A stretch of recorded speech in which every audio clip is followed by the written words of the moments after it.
सो यहाँ पे चैप्टर आपका कंप्लीट हो गया है। लॉजिक को रिवाइज करते हैं थोड़ा सा, क्या क्या देखा था हम लोग ने एक्सरसाइज 1 to 5 में। एक्सरसाइज 1 में देखा था हम लोग ने लॉजिकल स्टेटमेंट। क्या होता है logical statement?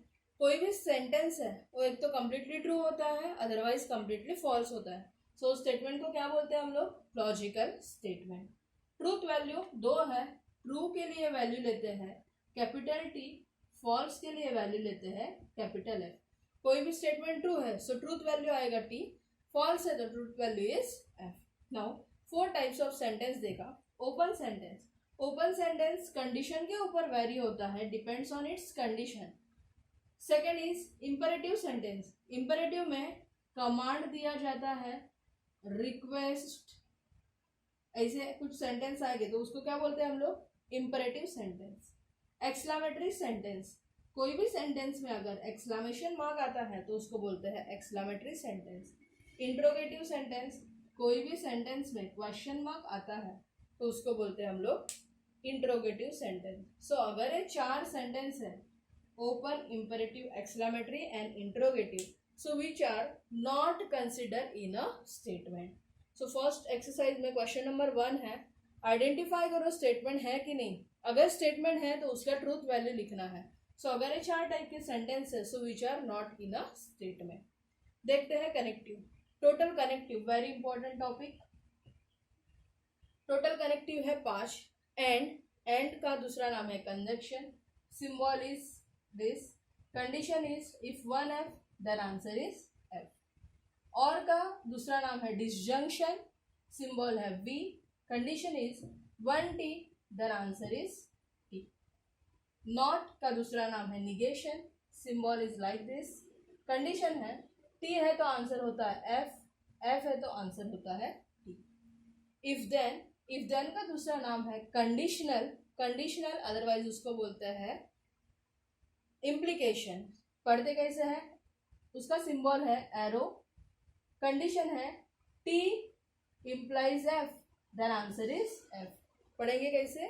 T implies F. अगर टी टू एफ है तो ये आंसर एफ आएगा, अदरवाइज बाकी हर एक कंडीशन में आंसर टी आएगा।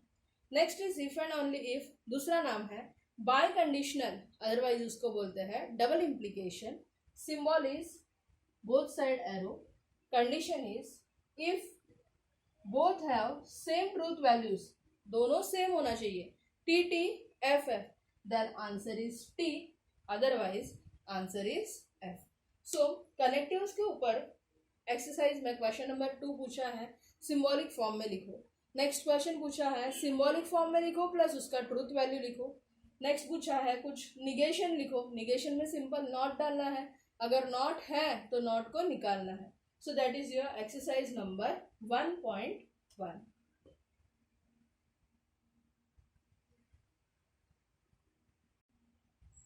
Next is exercise 1.2। First topic देखा था हम लोगों ने स्टेटमेंट पैटर्न। क्या होता है statement pattern? Statement pattern it is a combination of connectives and और negation, if then, if and only if, and logical statement, that is PQRS. So proper combination of statement logical statement and connectives उसको बोलते हैं हम लोग statement pattern। यहाँ पे हम लोग को ट्रूथ टेबल बनाना है एक्सरसाइज 1.2 के लिए। सो नंबर ऑफ रो के लिए फॉर्मूला दिया था 2n, where n is a statement, n column के लिए फॉर्मूला दिया था m plus n, where m का मतलब है लॉजिकल कनेक्टिव्स और एन का मतलब है statement. Second part is logical equivalence. Logical equivalence के लिए सिंबल है लाइक दिस। वहां पे कंडीशन लिखा था ए इज इक्विवेलेंस टू बी। इसका मतलब है स्टेटमेंट पैटर्न ए दिया होगा, स्टेटमेंट पैटर्न बी दिया होगा, दोनों का ट्रूथ टेबल में जो वैल्यूज है वो आइडेंटिकल होना चाहिए, सेम होना चाहिए। अगर वो दोनों सेम है, जैसे कॉलम नंबर 6 और 7 बोथ आर आइडेंटिकल, देन उसको क्या बोलेंगे हम लोग? Logical equivalence. Next is tautology. Tautology मतलब कोई भी स्टेटमेंट पैटर्न दिया होगा, उसका लास्ट कॉलम में ऑल एंट्रीज अगर टी आया तो उसको बोलते हैं हम लोग tautology. Second is contradiction, otherwise इसको बोलते हैं फैलेसी। ट्रूथ वैल्यू में अगर सब वैल्यू एफ आया तो उसको बोलते हैं कॉन्ट्राडिक्शन। और last is contingency, it is a combination of T and F. It is neither tautology nor contradiction.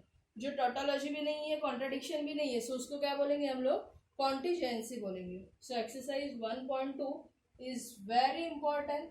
3 mark के लिए ट्रूथ टेबल पूछते हैं. ठीक है. सो एक्सरसाइज 1.2 आपको कंप्लीट करना है.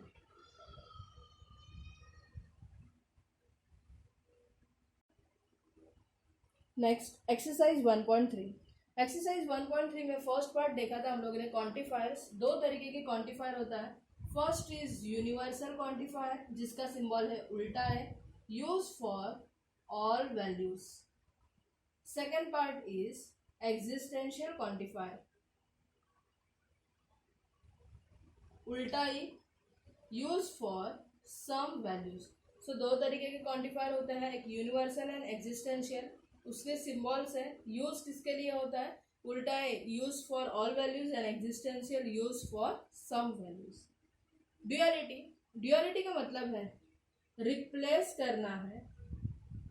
एंड है तो और है तो एंड. कैपिटल टी है तो एफ, एफ है तो टी.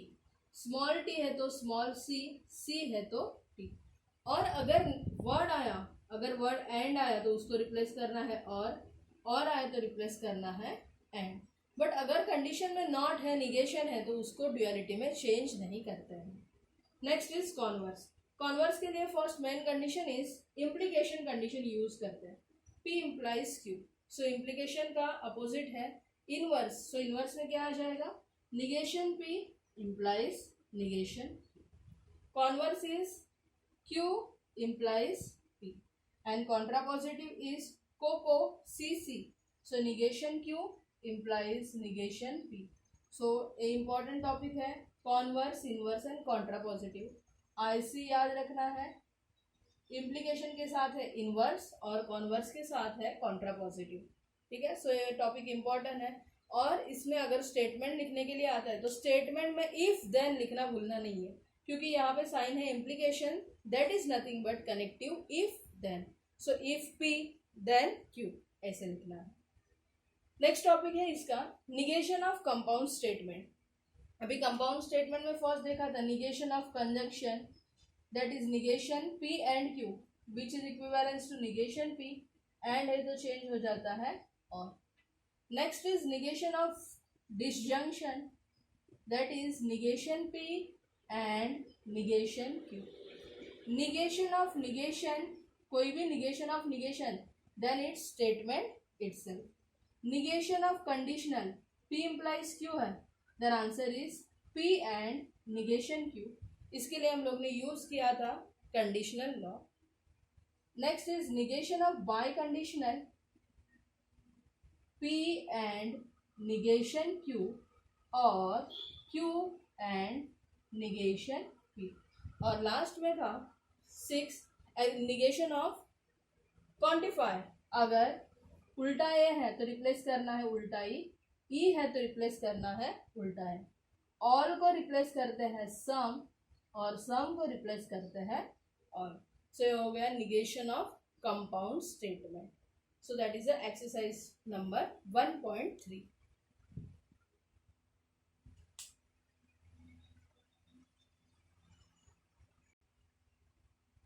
Next is exercise 1.4. 1.4 में हम लोग ने अलजेब्रा ऑफ स्टेटमेंट देखा था. अलजेब्रा ऑफ स्टेटमेंट देखा था. Right the negation of following statement, जो भी है लॉजिकल सिंबॉलिक फॉर्म उसका निगेशन लिखना है. ठीक है. सो अलजेब्रा ऑफ स्टेटमेंट यहाँ पे यूज होगा. अलजेब्रा ऑफ स्टेटमेंट के लिए हम लोग ने 10 लॉज देखा था और लॉ के लिए मैंने शॉर्ट फॉर्म दिया था ICAD 3322. So first is I3. First is idempotent. Next is involution and third is identity. So अभी तक हम लोग ने सम सॉल्व करता है तो सबसे इम्पोर्टेंट लॉ आइडेंटिटी है जो बहुत बार यूज हुआ. सो इसको रिवाइज करते रहना है identity law. Next is C3 commutative, complement and conditional. So C3 है कम्यूटेटिव, कॉम्प्लीमेंट एंड कंडीशनल. इसमें से कॉम्प्लीमेंट लॉ हमेशा यूज होता है। सो कॉम्प्लीमेंट लॉ अगर और है तो टी आता है, एंड है तो एफ आता है। नेक्स्ट इज ए, जो बहुत रेयरली यूज होता है, that is the associative law and absorption law. So that is the 2A. And last is D. Both are important. First is distributive law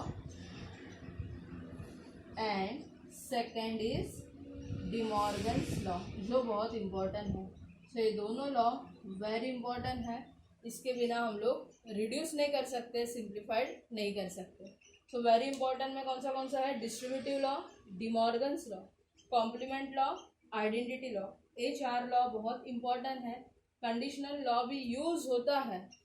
एक question है, rewrite if then. If then दिया है तो उसको rewrite करना है, so if then के लिए कंडीशनल लॉ ही यूज होगा। सो कंडीशनल लॉ भी इंपॉर्टेंट है। So that is your exercise 1.4। और एक्सरसाइज 1.4 के जो लॉ है वही लॉ हम लोग यूज किया है एक्सरसाइज 1.5 में। सो देखते हैं एक्सरसाइज 1.5 में क्या क्या देखते हैं।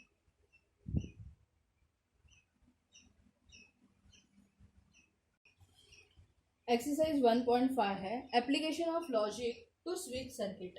यहाँ पे हम लोग ने 2 कनेक्शन देखा था। फर्स्ट देखा था हम लोग ने सीरीज के लिए, जो एक ही लाइन में होते हैं स्विच, तो उसको बोलते हैं सीरीज। फिर उसको स्विच डिनोट करते हैं S1, S2, S3, S से डिनोट करते हैं S1, 2, 3, 4 जो भी है ले सकते हैं। उसके लिए डिनोशन करते हैं P for switch S1, Q for switch S2 and R for switch S3। Second is parallel connection. Parallel connection कैसे होता है? एक ही लाइन में नहीं होता है, लाइन ऊपर नीचे होता है। बैटरी कनेक्शन, लैम्प दिखते हैं। सो फर्स्ट यहाँ पे सपोज लिखा S, यहाँ पे लिखा S2। तो सीरीज है तो सीरीज के लिए यूज होता है एंड, और अगर पैरेलल है सो पैरेलल के लिए यूज होता है और। यहाँ पे हम लोग को स्विच टेबल बनाना होता है, अदरवाइज उसको बोलते हैं input output table. Input output table में जैसे स्विच टेबल बनाते हैं, that is a input output table. Truth table में कैसे करते हैं? TF लिखते हैं। So instead of T and F, input output में क्या लिखना है? T को रिप्लेस करना है 1 और F को रिप्लेस करना है 0, और बाकी कंडीशन सेम है। एंड के लिए कंडीशन है एक भी F देन आंसर इज है। सो एंड के लिए कंडीशन क्या आएगा? एक भी 0 देन आंसर इज 0। और के लिए कंडीशन है एक भी T then answer is T। So यहाँ पे कंडीशन क्या रहेगा? एक भी 1 देन आंसर इज 1। और निगेशन स्टेट में क्या होता है? अगर T है तो F होता है, F है तो T होता है। सो यहाँ पे हम लोग ने डिफरेंट टाइप्स के सम्स देखे। फर्स्ट क्वेश्चन था एक्सरसाइज 1.5 का, स्विचिंग सर्किट दिया है, उसको सिंबॉलिक में लिखो और सिंबॉलिक का इनपुट आउटपुट टेबल बनाओ। That is your question number 1।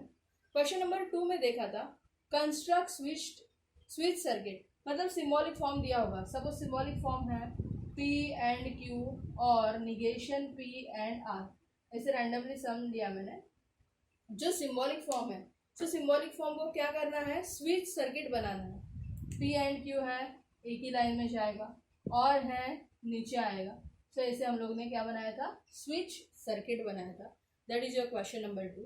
Question number 3 में स्विचिंग सर्किट दिया था और बोला था उसको सिंप्लीफाई करो। क्वेश्चन नंबर 4 में सर्किट दिया था, सिंप्लीफाई करना था, इनपुट आउटपुट टेबल बनाना था, और लास्ट में हम लोग को कंक्लूजन लिखना था।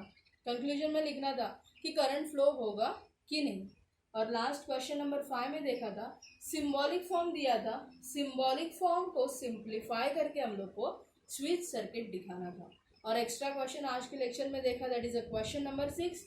एक ही क्वेश्चन में देखा हम लोग ने सिंबॉलिक फॉर्म लिखना, switch table that is input output table, उसको सिंप्लीफाई करना और सिंप्लीफाइड सर्किट बनाना है। सो ये हो गया आपका chapter logic with complete revision. Thank you.